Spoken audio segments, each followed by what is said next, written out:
Click. And we're live. It is Friday, November 12th, 2021, the day after Armistice Day, and Steve Bannon has been indicted for contempt of Congress. One day after I wrote an article explaining why it was taking so long to indict him, so my thanks to the Justice Department for holding off until after that article was published, because it would have really sucked to have the article be about to be published and then the indictment happened. This looks like there's causation, and that's the way I like it, the appearance of impact. We are not going to talk about the Steve Bannon indictment today because we have something much cooler to talk about. We are joined by none other than my uncle, Jon Turk, known in the family. Welcome, everybody. As Uncle Johnny. John is the author of a truly amazing new book. Really? Is that what we're talking about? This is the Tracking Lions book? Yes. And I want to tell you a story about this book, which is an unflattering story to me. So it was shortly after Donald Trump was elected, and I was engaged in all the craziness that some of which has since become public, some of which has not. And I get an email from my Uncle John who says he's working on a book that's more political for him. And I thought, and he wanted me to read the proposal. And I thought to myself, okay, John is super cool and I adore him and we're close. And if he was going to write a book about, crossing the Pacific in a kayak, well, actually, he already did that. If he was going to write a book about,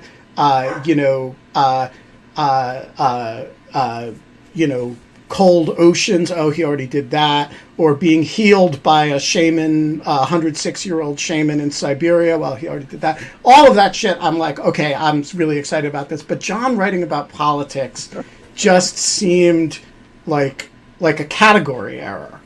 And so I have to admit, I kind of dreaded reading this proposal. And I finally read it. Why didn't you say it was about lions? Well, it wasn't then about lions. Oh, it wasn't. Okay. So I start reading this proposal, and I get 5 pages into it, and I'm like, wow, I'm wrong.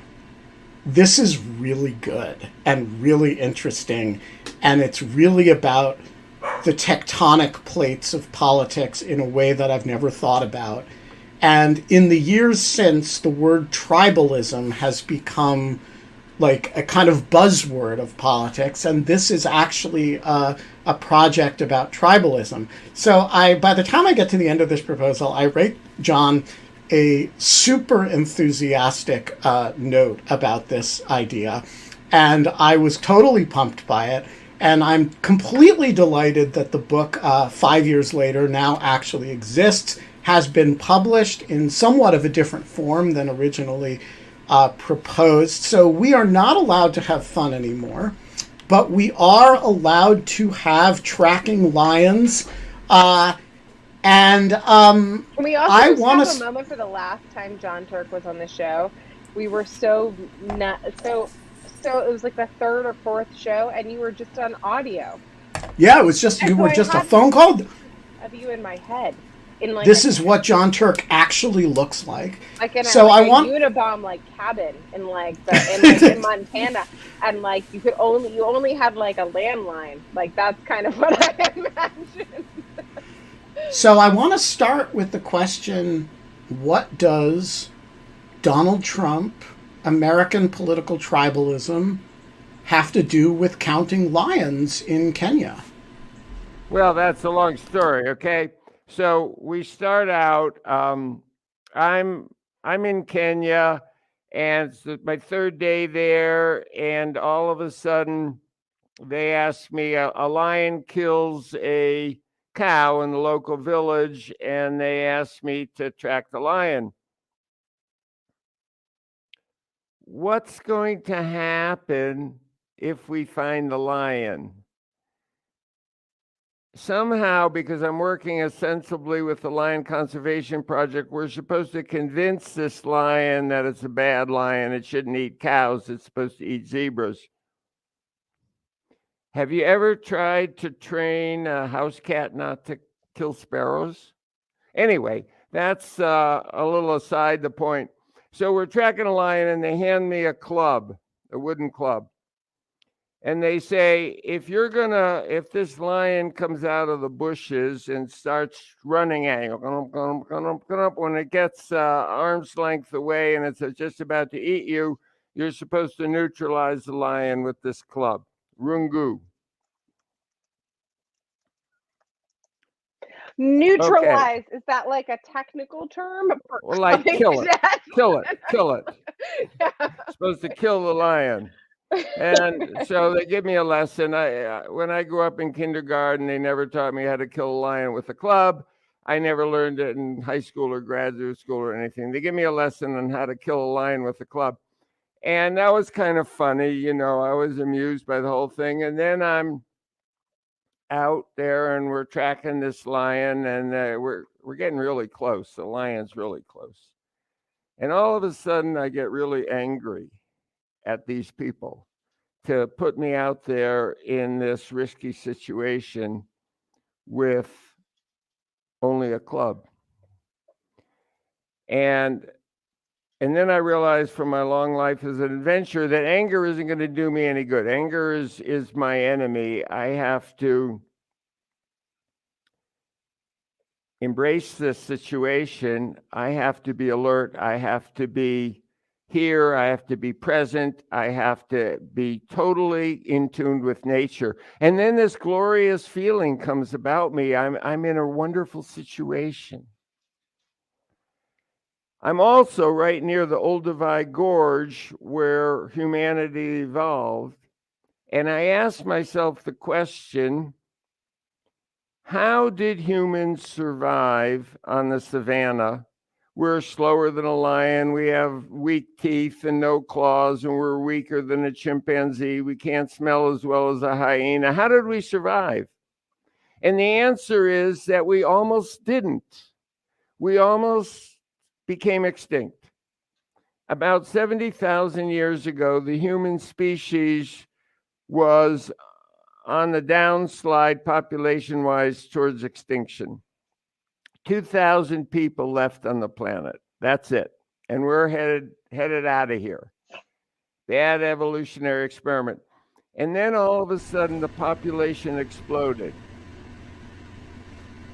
So we asked, what was it that gave our species the impetus to all of a sudden increase our population, right?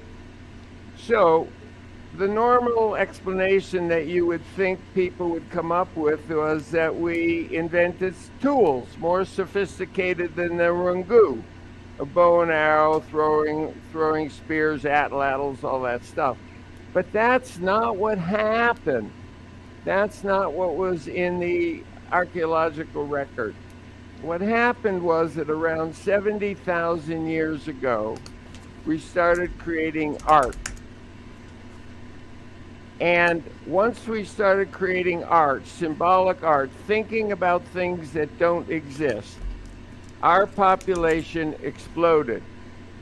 And we started populating the earth and moving out of Africa and going everywhere.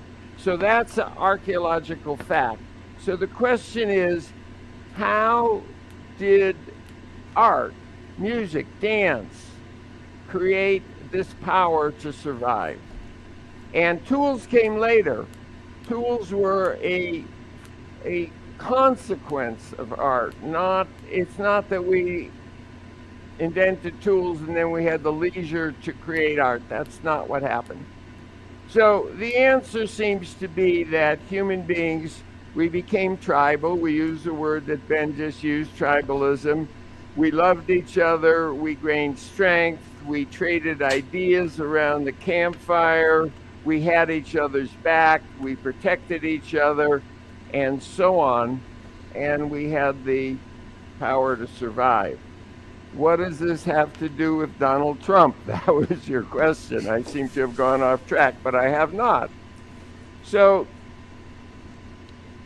then let's jump now to from 70,000 years ago to 10,000 years ago when we moved to cities, agriculture cities, large concentrations of people. You have large concentrations of people, you need some sort of control. You need somebody managing the system.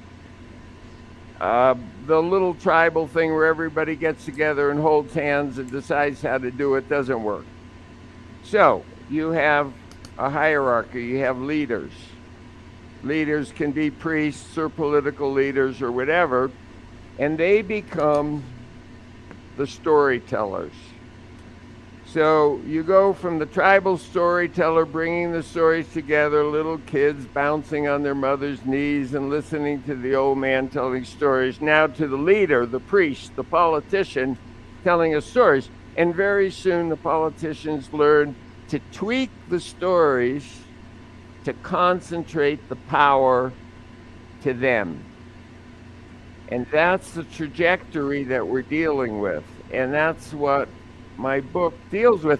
In my situation, the narrative goes from tracking the lion, Paleolithic John, out with the tracker Deepa, knowing that we have to be our own little tribe.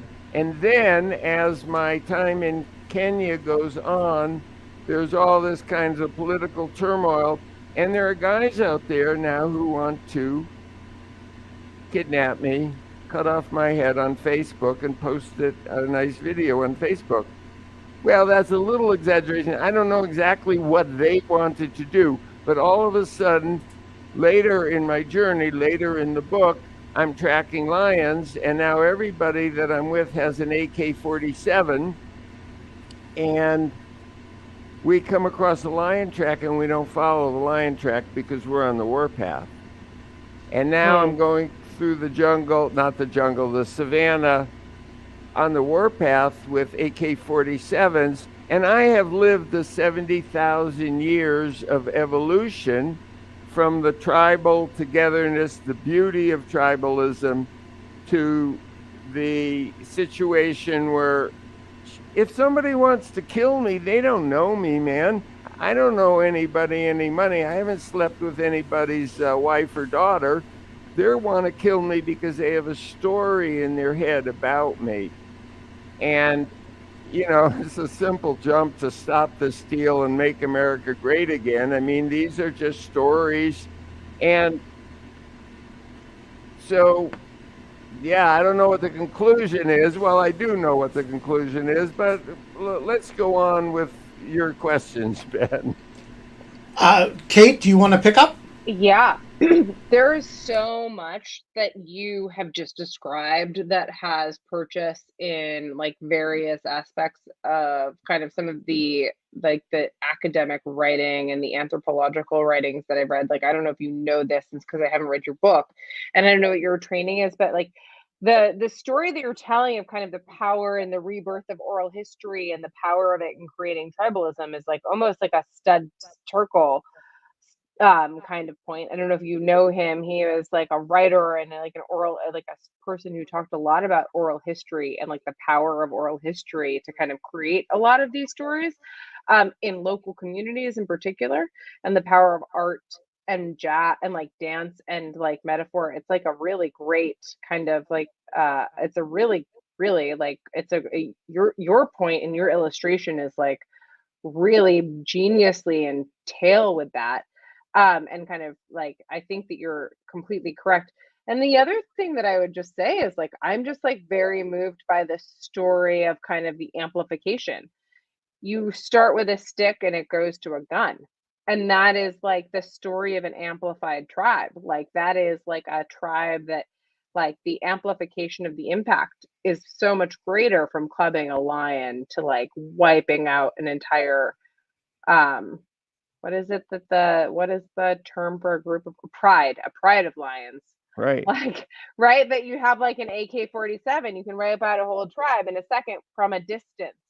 And like, I mean, I understand that your points about politics are there, but I also just kind of wanted to point out kind of those anthropologically, like those are some really interesting metaphors too. Like I really kind of I take a lot from those that that you picked them. I think it's very interesting. Well, thank you for the compliments. Yeah, these ideas have been around for a while by quite a number of authors, and I did some reading behind the book, of course. What I hope my book does is takes these political ideas and wraps it into one reviewer called it a eco-adventure thriller, so that the author, is hopefully engaged in the book. Is Jon Turk going to get his head cut off or not? This is we got to read the next chapter. Well, I still don't know what the hell happened in the first lion tracking. That like, did you neutralize a lion with that stick you keep holding up? Like, is that like actually? Did I hope not? Yeah. No, I never got to. I've spent a whole lot of time around dangerous primary predators, a lot of time in my life around polar bears. And sometimes they carry a 12 gauge. And I never have ever wanted to kill a polar bear. That was the last thing I wanted. The closest I've been to a polar bear is about a little farther than that. I can't do it on the screen that far. And I still didn't pull the trigger because you really don't want to kill the polar bear. You want to respect the polar bear. So no, we never got to bop the lion on the head, and conversely, the lion never got to eat me. So that part of the story came out happy. So I wanna ask about. So you've written about some polar bear encounters in some of your other books. And in particular, you describe, I think it's in Cold Oceans, your first book, or your first non-textbook book. You describe an encounter with a polar bear in which you almost shot one, and in which you were surprised to be interfered with, and then gratified to have been interfered with. I'm curious if you could tell that story in light of the story you're telling here. So here you're talking about tracking a lion as a tribal endeavor, and you're all sort of, there's a togetherness about it. And in that situation, you and Chris, your wife at the time, were sort of out on your own with a polar bear stomping across the ice. How is the situation similar and different? Yeah, well, that situation, a polar bear is running towards us on the ice. Now, running towards us is a fact. That's data. Charging is a assumption of intent. And because the polar bear was running towards us, I was assuming it was charging. So I grabbed my rifle. Chris assumed that it was running and just kind of didn't see us or didn't realize we were in the way. And it just needed to be alerted that it was being a bad polar bear for running at us. And so she ran in front of the rifle and waved her hands and yelled, "Go away, bear." And the bear went, and ran away. One of the big themes in my writing today is that I talk a lot about the consciousness revolution that we need to get, not only through things like Trumpism, but also things like problems like climate change and water scarcity and all those other problems. and that we need what I call a consciousness revolution. And I understand that this is, people will say, oh, you're a Pollyanna dreamer and everything, but just hold on a second. So we go back to this lion in the bushes, okay? And the lion in the bushes, we can survive.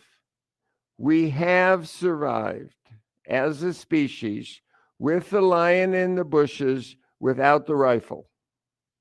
That's the anthropological fact.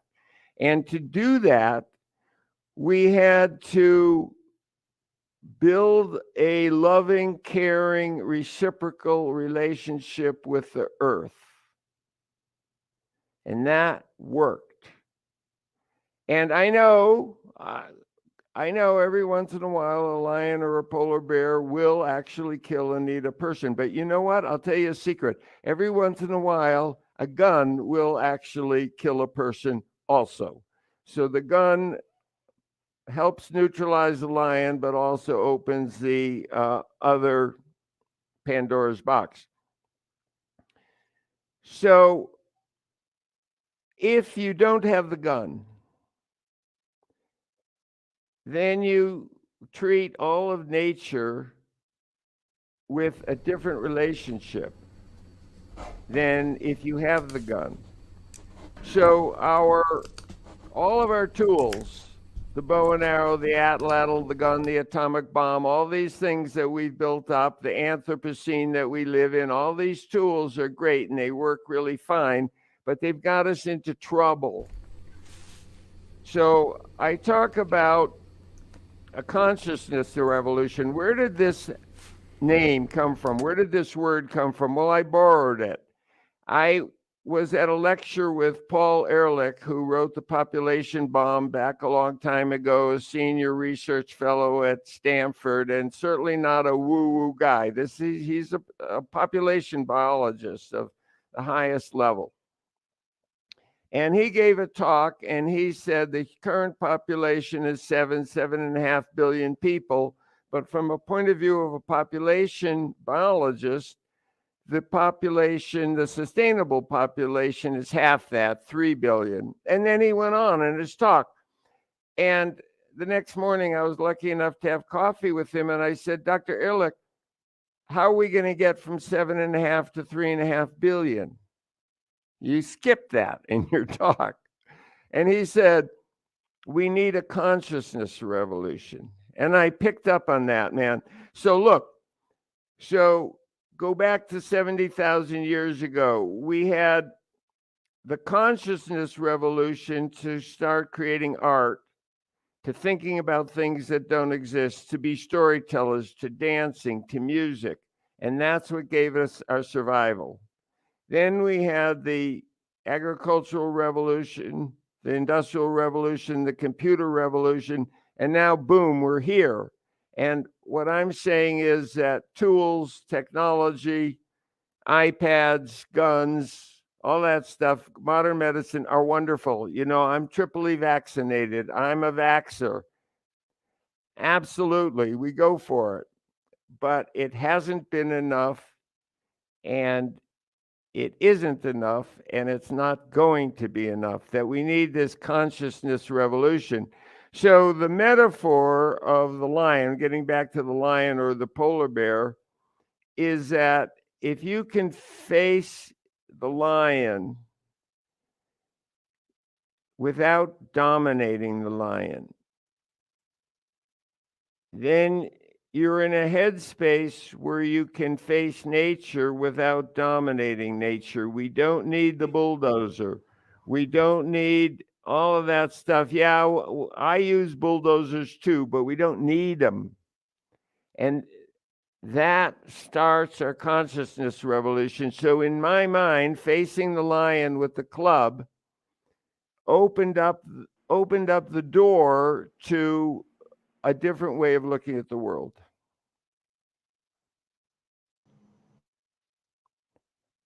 I'm seeing a lot of pictures bouncing around. Yeah, no. People are. I'm bringing in people for their questions, but the next question is Kate's. Great. But I was so I love this. we've had a lot of people on to talk about kind of like from this a similar idea. You're talking about kind of a consciousness revolution and an idea of like, I would say, a face-to-face interfacing with nature and like minimalizing the tools and technology and the reliance that is placed on tools and technology to intermediate for you, right? I'm not saying minimize it. We still need solar panels and all that. But what happens is solar panels haven't been enough. Okay. And, so, but like in a direct conflict, like let's just go to like the metaphor again of like the lion or like the polar bear, like the fear. So let me actually try to like frame this differently. You said something really interesting when you were describing why you were angry, which I think is very at the idea that you were been put out into the world to track a lion with just a stick. right. And then you said, but I know that like anger is not a useful emotion. Right. And that is not going to help me in this moment. And that I have to kind of like appeal to a rationality and kind of like, you didn't say that, but I'm like assuming that. So I'm like assuming that you meant like you have to calm yourself and like stay kind of present and like and kind of rationally focused on like what the threat is, and not just have an emotional reaction of anger or something. Is that okay so far?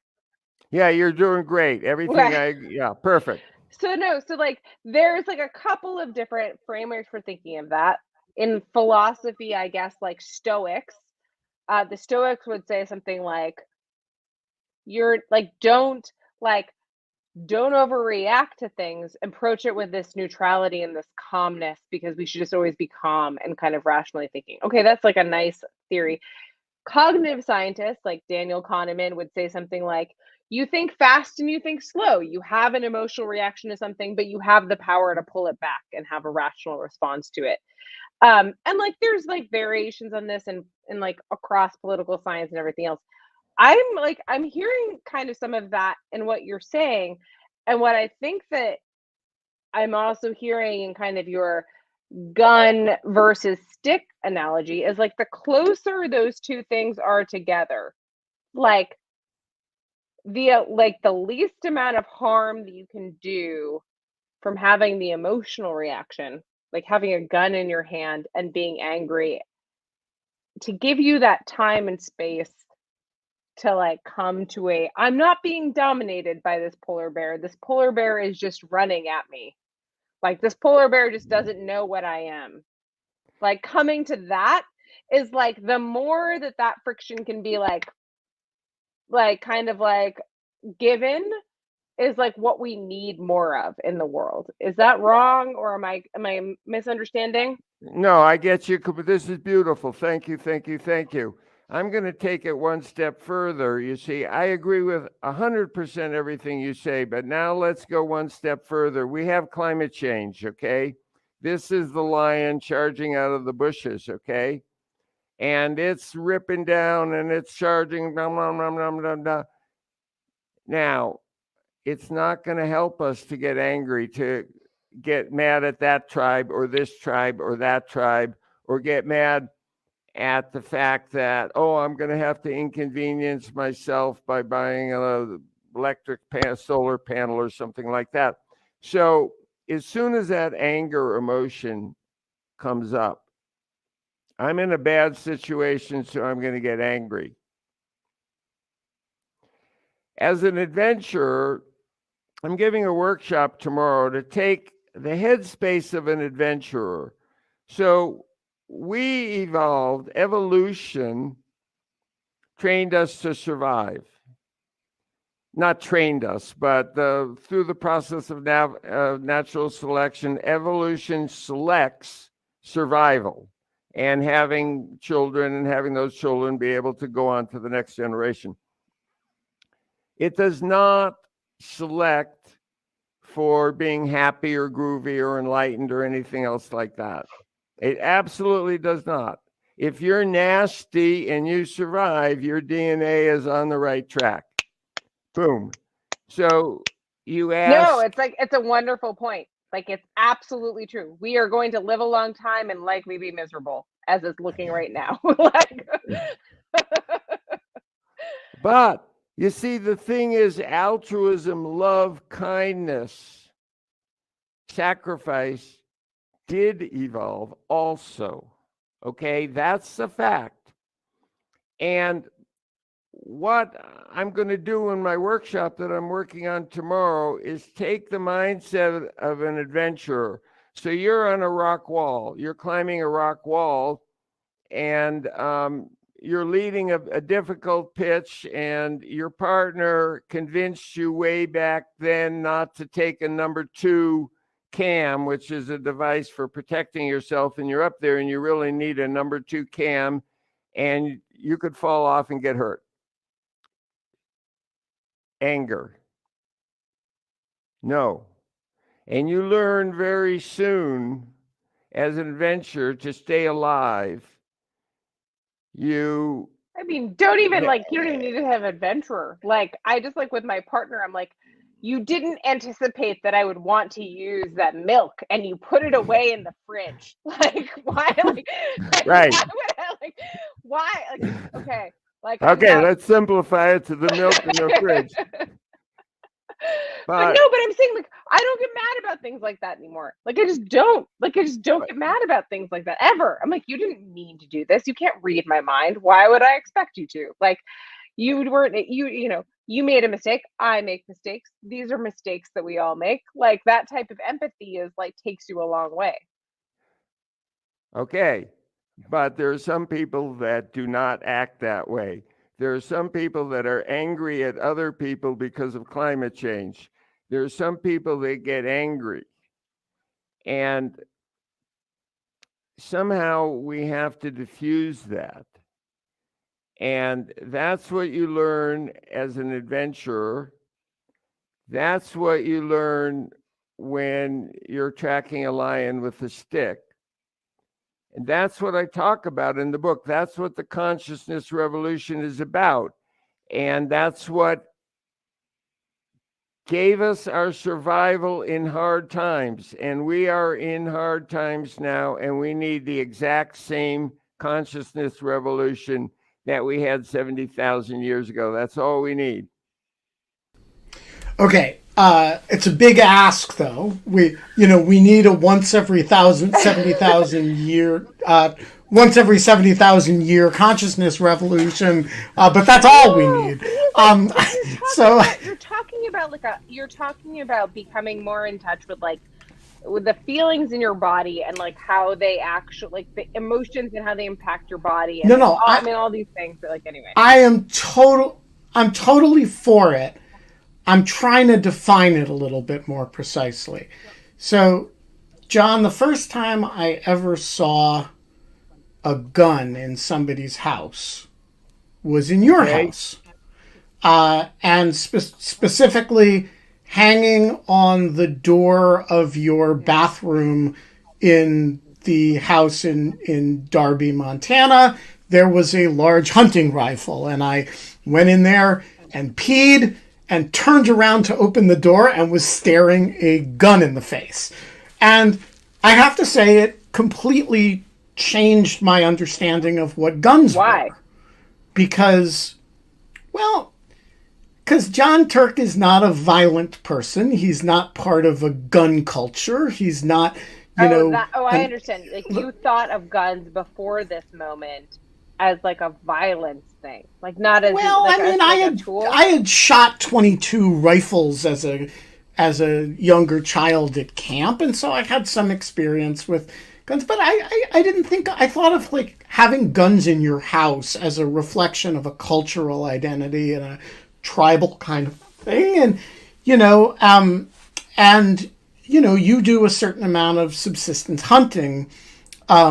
For which one needs a rifle. And so my question is your gun closer to the gun you're talking about now? Or is it closer to the wooden rungul or that you're holding in your hand? Where does it fall on that list, on that tool spectrum that you're describing? Yeah, thank you. You have a unique perspective. You've been in my bathroom. Note that he's not denying the central point here. No, I'm not denying nothing. Yeah, I have rifles. I have very good rifles. Beautiful rifle with a good scope. I fly around on airplanes. I have cars. I have a computer. I have all that stuff. I use all the, not all the, but a lot of the technology that's available to us. My wife and I, for not years, but decades, have obtained much of our food from our surroundings, our ecosystem around us. So I shoot deer and elk, and my wife raises a garden. And in years past, a very high percentage of the food that we eat every year came from our own efforts. And that's the way it is. But I'm not a person who believes that you should be able to carry an AK-47 to a demonstration where there's differences of opinion, and you should carry the gun. And when I was in Africa, when there were guys with guns out there who wanted to shoot me, I found it quite disconcerting. So what's the point here? The point is that our technology, we just said this, our technology is wonderful. I've been vaccinated 3 times, I say again. And our technology will help us get out of the mess that we're in.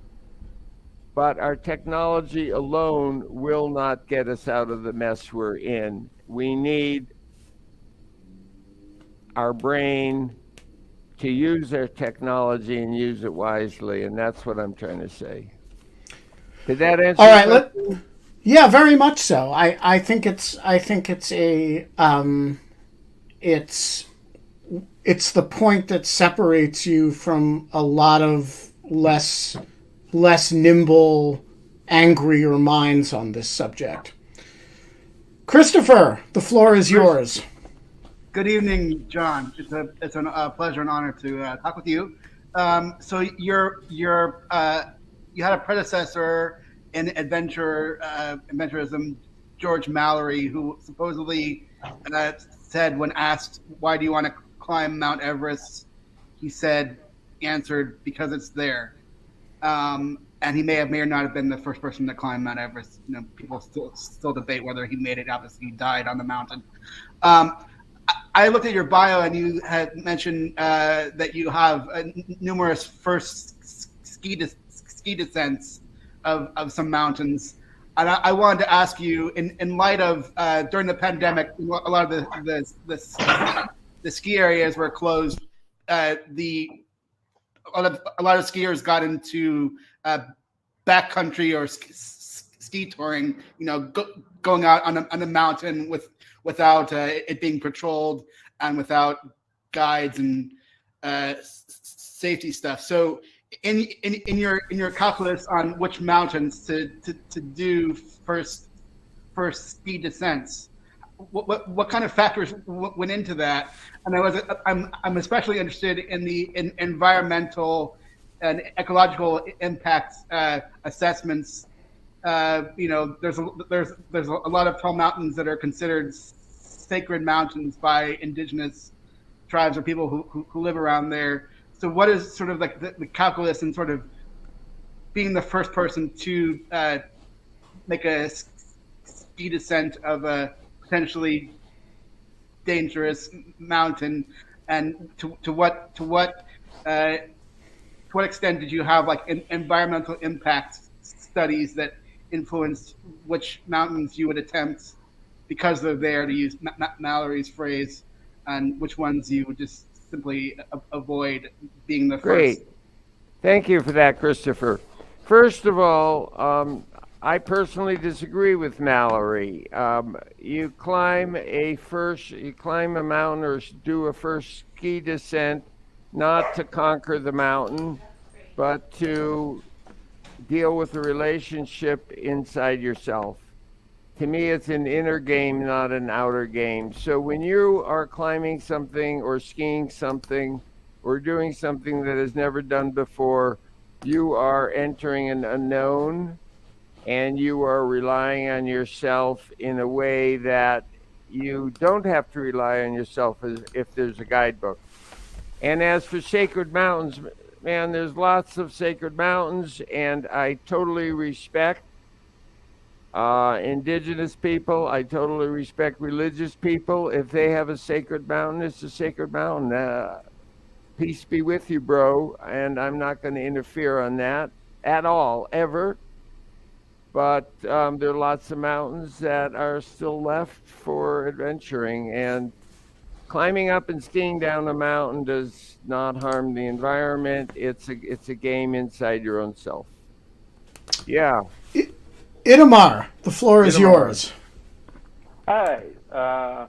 So you were talking about the. I need to remind myself about the question about the. About art and dance causing us to thrive, and I was curious why you believe that art and dance cause us to thrive rather than us thriving, giving us the resources to develop art and dance.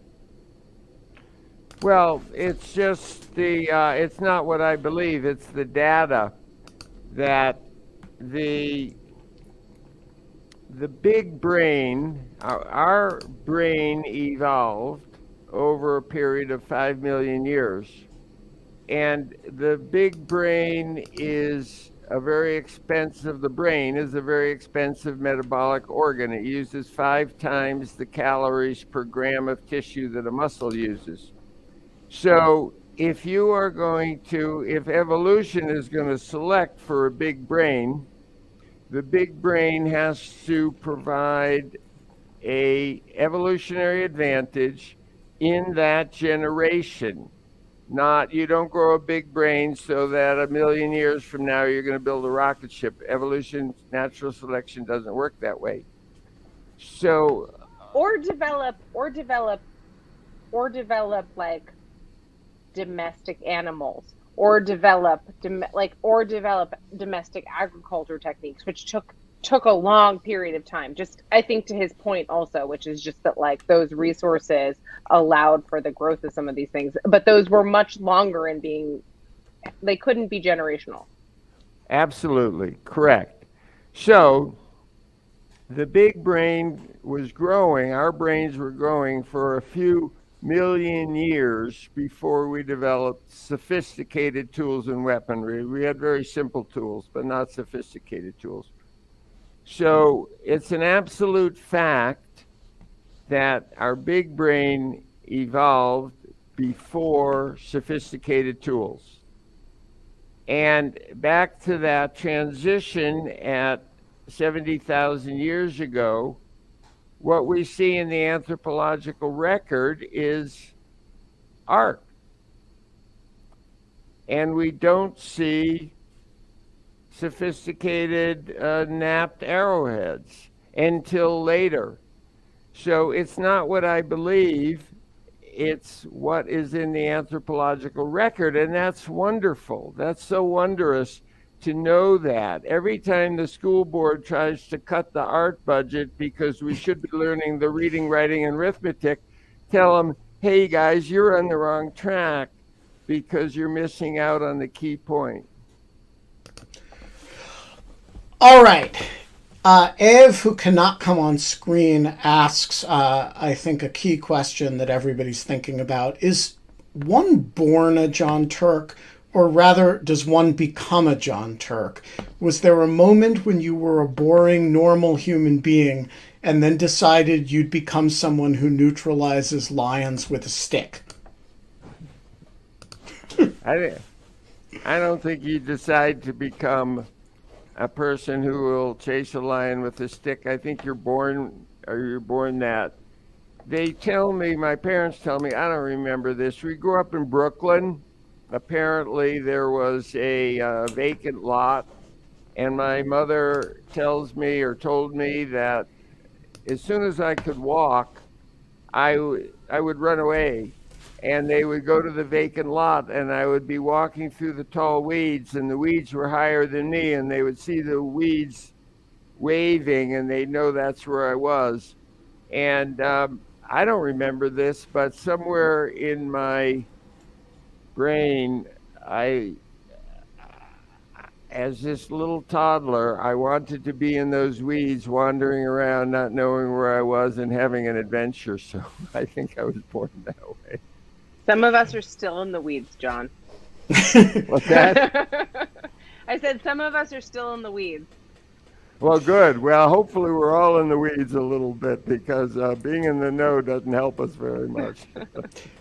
Auntie, the floor is yours. Thanks, Ben. So, Mr. Turk, did you teach survival skills or hunting to Ben? I don't teach survival skills. Yeah. I certainly don't teach hunting. I quit hunting last year. I've been hunting for 40 years, and I quit hunting. We had an elk and its baby spend the summer in our front yard, and watching the love between the mama and the baby elk, I just went, I can't hunt again. So I quit hunting.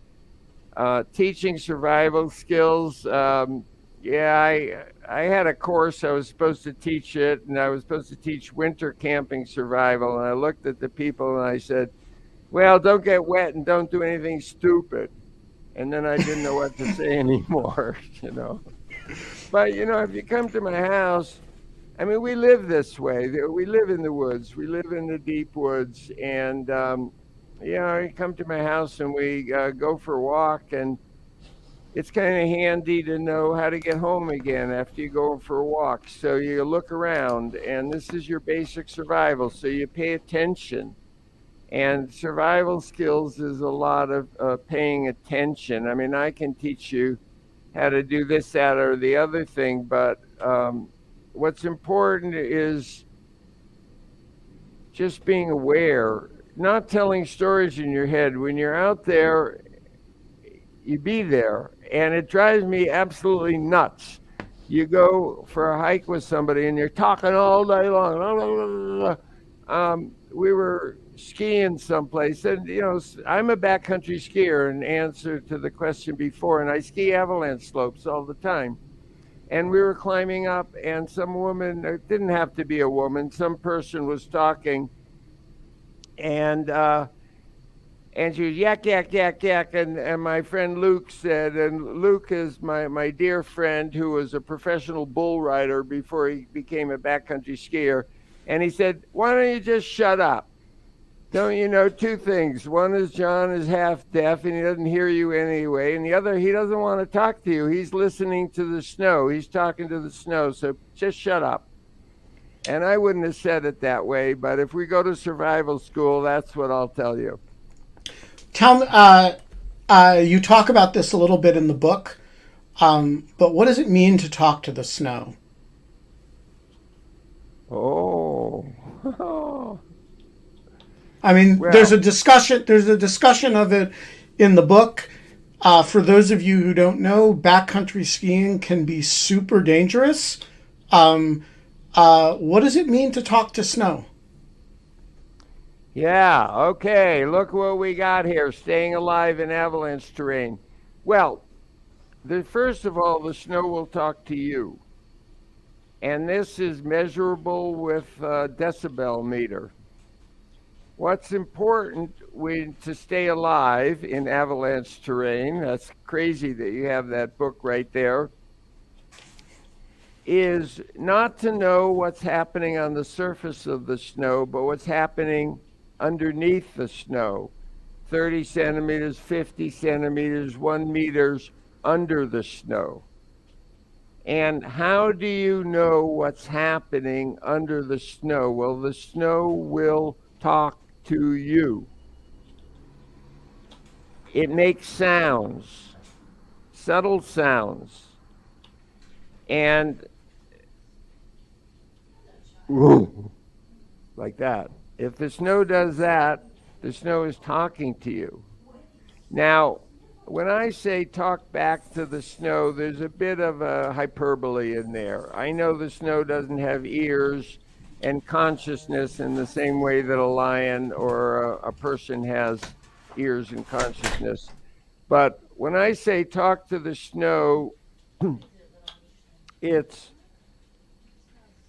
opening up a reciprocal communication with nature and treating nature as a sentient, alive organism. And once you start with that, this is Mother Earth. You don't throw garbage on your mother's head because she's your mother, you know, you love her.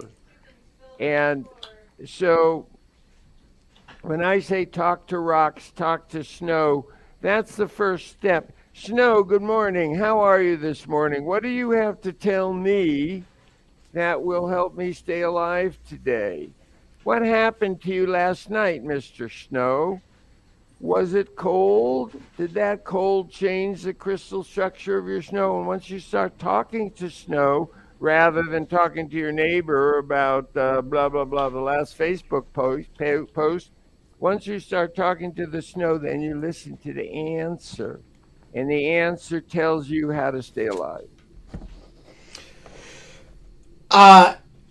Auntie, here's my answer to the question that you posed. Jon taught me skills without ever really knowing he was doing it. I know certain things that I like. Well, first of all, I mean, he certainly probably remembers he taught me how to ski. But there are things I know about, like, that I would not have, like all kinds of things that I would not have known otherwise. For example, that in certain parts of the West, when you step over a log, you look before you do it. I didn't know that. But, you know, just a sort of baseline rattlesnake awareness that you don't learn growing up in urban areas in the East Coast. And there's about 100 things like that just, you know, from like hanging out with him over time. I paddle a kayak differently than I did as a kid, just from watching how he paddles. He's paddled a kayak across the Pacific Ocean. When you kayak with him, you watch what he's doing with his hands and shoulders, and he doesn't even know you're watching it, but you do end up learning how. I'm you know, much younger than him, and the efficiency, the last time we kayaked together, which was in Connecticut, just to get some exercise, the unbelievable efficiency difference in our paddling was such that I was probably in my mid 40s or something. And, you know, he's like, you know, in his 70s, and, you know, one stroke from him goes farther than a stroke from me. So you just, you know, like, how's he doing that? And you learn things from watching. Jon, the reason we have this is my partner is a backcountry skier, and he also is a kayaker and was a safety kayaker for whitewater rafting in Browns Canyon and for a long time. But we did a really doofy trip together on the North Fork, down from the Canadian border along the edge of Glacier a couple of years ago. Oh, that's a beautiful run. It was a beautiful run in a canoe, and we loved it. Yeah, it was gorgeous. So, yeah, it was really great. Matt Clifford, you get the last question today. And then I want one moment after the last question to. Yeah. Oh, yeah, sure. So, yeah, Jon, I was listening to your opening story about being out and a large predator has killed the local livestock, and you're out there tracking it down and figuring out what to do about this. You kill the line, you know, what action does the community take? And I was thinking, this has got to be a situation that's familiar to a long-time Montana, right? Where you've got wolves out there, where it's not uncommon at all, you know, in the past several decades for wolves to kill local ranchers' livestock. It's a big, large issue. And, you know, I think it's reacted to different ways depending on who the landowner is in different parts of the state. But I'm wondering if you have any experience with that directly living in Montana, and if so, you could kind of compare and contrast how communities deal with it in Kenya versus how they deal with it in Montana? Like, are there similarities or are there not? Anything about that? The wolf question, yeah, that's what you're asking? Yeah, I mean, wolves are like lions. Wolves kill livestock. Wolves are just wondrous creatures, and we want to create an environment where we and the wolves both survive and both thrive. And part of that is that wolf conservation people are paying ranchers for the situations where wolves do kill livestock. And part of it is opening up the wild spaces, leaving corridors of movement so the wolves don't have to come in. They aren't squeezed in. We have to give the wolves a chance, give them some space, give them corridors under or over freeways so they can move to new hunting grounds. So it's part, no matter what happens, there's always going to be a wolf that's going to kill a lamb. I got that. And you have dogs that protect the sheep, and you have ways and fencing and blah, blah, blah, but it's always going to happen. So you, out of the communal good, you pay the ranchers. But it's also about creating habitat. The greatest thing that destroys animals is loss of habitat, is creating and allowing habitat for the wolves to go off in the woods and be wolves, and that will really alleviate the situation. And how, I think the part of the question Matt was trying to get to is how similar or different is that from the problem you were dealing with lions in Kenya? It sounds like it's basically the same problem. No, I think it's actually, well, sorry. I actually, maybe I'm wrong, but I took Matt's question to kind of be about like, this vigilante kind of like, let's go find the lion. Is that the same type of thing that you see with wolves, like in Montana? Well, yeah, there's angry people out there that want to kill high-end predators. There's people who want to kill high-end predators so that they can stuff them and hang them on the wall. But yeah, the answer to your question, it's very similar. The lions are being squeezed out of their habitat by habitat destruction, by farming, by cities, by roads. And what we were ostensibly trying to do, the theory that when I went there, but somehow it never really happened, is that you have a lion that kills a cow. So you track that lion and you dart it and you radio collar it. And then you get a warrior to become responsible for that lion. In the old days, a rite of passage was to kill a lion with a spear. A little bit more sophisticated than the rungu, but if you wanted to win a bride, if you wanted to convince a father to give her your daughter, you had to kill a lion with a spear. So now what lion conservation people are doing is saying, radio collar the lion and make one person responsible for that lion. And when that lion gets close to the cattle, gets close to the herd, that person is alerted because he knows the position and goes after the lion and starts throwing clogs of dirt at it or doing whatever. And after a while, that lion will get to know you. It will get to know that person. And after a while, and this has actually been tried and proven in Africa, that you can get a relationship between a warrior and a lion, and that will keep the lion eating zebras and wildebeest and not eating cattle. Because every time it sees yeah. So like, okay, I'm sorry to like do this, apologies, but like this is super interesting to me because there's a lot of studies on cattle, and especially in the US, because they're just like grown in such huge numbers. And they're it's like this huge industrial good. But like, and wolves threaten that. And so this is really interesting to me because like what you described before was that like wolf conservation wolf conservation programs are paying, like, basically the idea of habitat can't be constrained. If you're going to put wolves in Glacier National Park, they're not going to just stay. They don't understand boundaries. They're not going to stay in Glacier National Park. They're going to also find like cattle, and there's going to be externalities to like them existing.